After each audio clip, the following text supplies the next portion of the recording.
அனைவருக்கும் வணக்கம். நான் நாகப்பட்டினம் தொகுதி உதவி தேர்தல் நடத்தும் அலுவலர் பேசுகிறேன். இந்த பயிற்சி வகுப்புக்கு வருகை புரிந்துள்ள வாக்குச்சாவடி அலுவலர்கள், வாக்குப்பதிவு அலுவலர்கள், மண்டல அலுவலர்கள் அனைவருக்கும் என்னோடய வணக்கத்தை தெரிவித்துக் கொள்கிறேன். முதல்ல நான் உங்களுக்கு எல்லாருக்கும் அந்த தேர்தலில் நீங்கள் பயிற்சி வகுப்பில் கலந்துக்கிட்டு தேர்தல் பணியாற்ற இருக்கிறதுக்கு உங்களுக்கு வாழ்த்துக்களை சொல்லிவிட்டு ஒரு சில இதை உங்களுக்கு முக்கியமானது மட்டும் நான் இப்போ சொல்கிறேன். அதில் முக்கியமானது என்னென்னா, வாக்குச்சாவடி அலுவலர்கள் செய்யக்கூடாத இடங்கள் நான் சொல்கிறேன். நீங்கள் செய்யக்கூடியது எல்லாமே நீங்கள் கற்றுக்கிட்டு வந்துருப்பீங்க, தெரிஞ்சிருக்கும், கண்டிப்பாக தெரியாமல் இருக்க வாய்ப்பு இல்லை. ஆனால் நீங்கள் செய்யக்கூடிய இடங்களை ஏதாவது நீங்கள் செய்யாத விட்டுட்டிங்கன்னாலும் தப்பு, செய்யக்கூடாத செஞ்சுட்டாலும் தப்பு. அதனால் செய்யக்கூடாத இடங்கள் டூ நாட்ஸ் மட்டும் இப்போ நான் சொல்கிறேன், கொஞ்சம் எல்லோரும் கேட்டுக்கோங்க. நம்ம என்ன பண்ணுவோம், மாதிரி வாக்குப்பதிவின் போது விவிபேட்டில் வாக்கு போடுவாங்க, 50 ஓட்டு போடுவாங்க. போட்டுட்டு எண்ணும்போது வித்தியாசம் வருது, கேண்டிடேட்டுக்கு டிஃப்ரெண்ட் வருதுன்னா கண்டிப்பாக அந்த விவிபேடை நீங்கள் அந்த வாக்குப்பதிவில் பயன்படுத்தக்கூடாது. உடனடியாக நீங்கள் உங்கள் ஜோனல் ஆஃபீஸர்கிட்ட சொல்லி அந்த விவிபேடை மாற்றிடணும். அடுத்தது அதேமாரி பேலட் யூனிட்டில் வேட்பாளர் எத்தனை பேர் நிற்கிறாங்களோ அத்தனை நபர்களுக்கும் அந்த வேட்பாளர்களுக்கும் நீல நிற பட்டன் ஓப்பனில் இருக்கான்றதை கண்டிப்பாக நீங்கள் பார்க்கணும். நடுவில் யாருக்காவது ஒருத்தவங்களுக்கு அந்த நீல நிற பட்டன் ஓப்பன் பண்ணாமல் வெள்ளை கலரில் இருந்ததுன்னா க்ளோஸ் ஆகிருக்குன்னு அர்த்தம். அதில் ஓட்டு போட முடியாது, அந்த வேட்பாளருக்கு ஓட்டு போட முடியாது. அதுமாரி பேலட் யூனிட்டில் நீங்கள் வாக்குப்பதிவை தொடர்ந்து நடத்துனீங்கன்னா அந்த வாக்குச்சாவடிக்கு மறு வாக்குப்பதிவு தான் நடத்தி ஆகணும், அதில் வேறு வழி இல்லை. அதனால் அந்த இடங்கள் எதுவும் வராத பார்த்துக்கணும். அப்புறம் சியூவில் தற்போது நடைபெறும் தேர்தல் போட்டியிடும் வேட்பாளர் தொடர்பாக கேண்டிடேட் செய்யாமல் வச்சுருந்துருப்பாங்க. பழைய இது அப்படியே இருக்கும். பழைய கேண்டிடேட் டெலீட் பண்ணாமலோ இல்லை அது மாதிரி இருந்தாக்கா அதை எடுத்து நீங்கள் மட்டும் டக்குன்னு இவிஎம் இது பண்ணிவிட்டு உடனே ஓட்டை ஸ்டார்ட் பண்ணிடக்கூடாது. அதை யூஸ் பண்ணக்கூடாது. உடனே நீங்கள் மண்டல அலுவலருக்கு தெரிவிச்சுட்டு அந்த இவிஎம்மை நீங்கள் கண்டிப்பாக மாற்றிடணும். அது மாதிரி பியூவில் ஒரு குறிப்பிட்ட வேட்பாளருக்கு நீல நிறப்பட்ட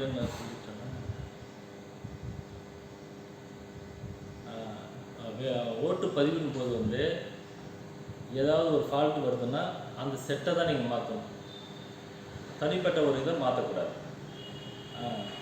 இவிஎம் பணி எந்த மாற்றம் நம்ம செஞ்சால் கூட உடனே நீங்கள் முகவர்கள் முன்னிலையில் தான் நம்ம எதாக இருந்தாலும் செய்யணும். தனிப்பட்ட முறையில் எதுவும் செய்யக்கூடாது. முகவர்கள் முன்னிலையில் அந்த படிவத்தெல்லாம் நம்ம கையப்பெல்லாம் வாங்கிக்கிட்டு தான் அந்த சேஞ்ச் பண்ணுற ஒர்க்கை பார்க்கணும். அதுமாரி வாக்குச்சாவடி கைப்பற்று நிகழ்வு ஏதாவது பூத் கேப்சரிங் நடக்குது அப்படின்னா அந்த ப்ரிசைடிங் ஆஃபீஸர் ரொம்ப விழிப்பாக இருந்துட்டு டக்குன்னு சியூவில் இருக்கிற க்ளோஸ் பட்டனை ப்ரெஸ் பண்ணிடணும்.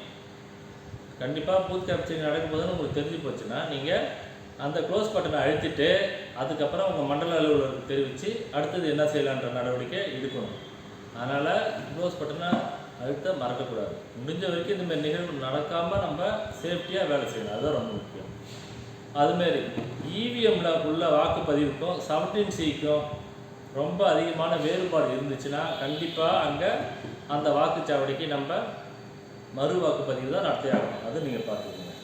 அதுமாதிரி மார்க்டு காப்பி ஆஃப் எலெக்டர் ரோலில் ஆண் வாக்காளர்னால் வலது பக்கத்துலேருந்து இடது பக்கம் கீழே ஒரு கிராஸ் கோட் போடுவீங்க. பெண் வாக்காளர்னால் சீரியல் நம்பரை ரவுண்ட் பண்ணுவீங்க. 3ஆம் பாளையம்னா ஸ்டார் போடுவீங்க. இதை ப்ராப்பராக பண்ணிகிட்டே வரணும். அந்த PO1 என்ன செய்வாங்க, வாங்கிட்டு படிச்சுட்டு மார்க் பண்ணாமல் விட்டுட்டாங்கன்னா அந்த மார்க்டு காப்பி ஆஃப் எலெக்டர் நீங்கள் சரியாக பராமரிக்கலைன்னு அர்த்தம்.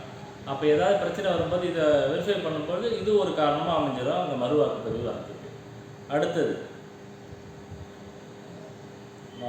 17A வாக்காளர் பதிவு ரொம்ப ரொம்ப முக்கியம். 17Aவில் ஒரு மார்க்டு காப்பி ஆஃப் எலெக்டரில் பேர் படிக்கும்போது இவங்க குறிச்சிக்கணும், மறந்துடக்கூடாது. அதுமாதிரி விடுபடாமல் கண்டினியூவாக கரெக்டாக இருக்கான்றதை செக் பண்ணி 17A ரிஜிஸ்டர் பராமரிக்கணும். அதில் நீங்கள் அந்த சர்டிஃபிகேட் கொடுக்குறதுலாம் சர்டிஃபிகேட் கொடுக்கணும். 49M 49O 49MA அதெல்லாம் நீங்கள் கண்டிப்பாக குறிப்பு களத்தில் நோட் பண்ணணும்.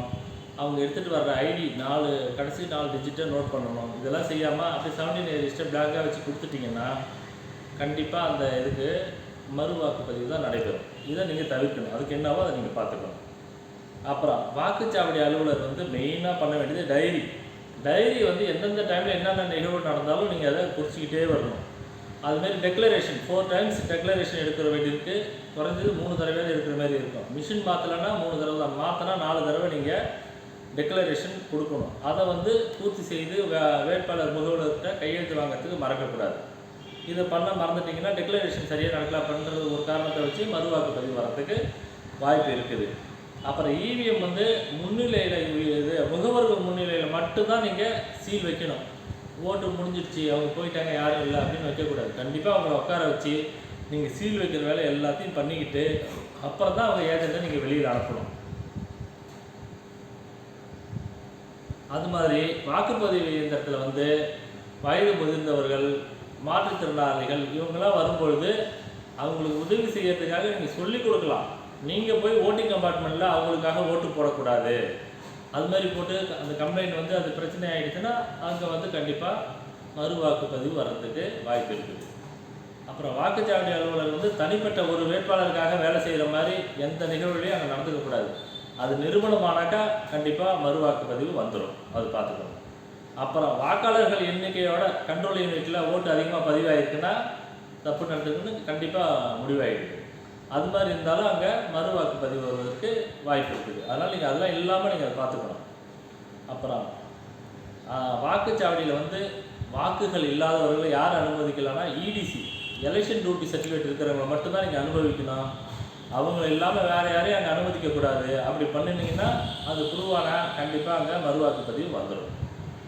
அதுமாரி சட்டமுறையிலான முறைகளுக்கு கண்டிப்பாக வந்து முத்திரை இடத்துக்கு மறக்கக்கூடாது. மெட்டல் சீல் இருக்குது பாருங்களா, அரசு முத்திரை, அதை கண்டிப்பாக இடணும். சேச்சுரரி கவர்ஸ்க்கு, நான் சேச்சுரரிக்கு தேவை கிடையாது. அதுமாரி வாக்குப்பதிவு முடிஞ்சு போச்சுன்னா கண்டிப்பாக சீவில் உள்ள க்ளோஸ் பட்டனை நீங்கள் அழுத்தி தான் வைக்கணும். இதை யாரும் மறக்கக்கூடாது. கடைசியாக நீங்கள் இவிஎம்மில் செய்கிறது அந்த க்ளோஸ் பட்டனை க்ளோஸ் பண்ணிட்டு தான் அப்புறம் சுவிட்ச் ஆஃப் பண்ணணும்.